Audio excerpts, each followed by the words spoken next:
Whoa, Shyla, you're glowing. Wow, you know what it's from? What?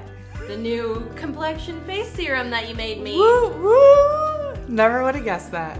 Hi, Katie. And Shyla. Here from Simply Earth, we're certified aromatherapists and we love teaching people how to use essential oils. And today we're going to share with you a Complexion Face Serum to get this beautiful glow.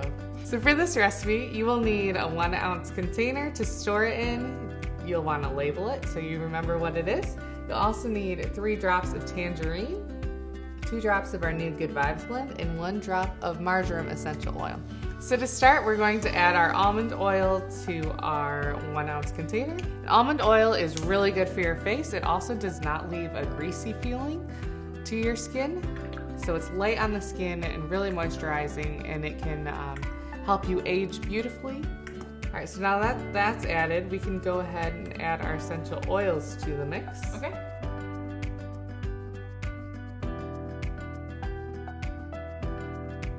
Once that's added, you can put the cover on and shake it to mix. Good? Yep. So to use it, you can add a small amount to your skin. It's designed to use on your face, but you can use it anywhere that needs hydrating. It's good on sensitive skin, and if you are prone to irritated skin like I am, I'll even sometimes use the serum before I take a shower because the hot water can be irritating on my skin, and this helps protect it from that. Thanks for watching. So for more recipes just like this, go to simplyearth.com and check us out. And make sure you check out our recipe box as well, where we send you 4 full-size essential oils plus 6 recipes made by us. See you later.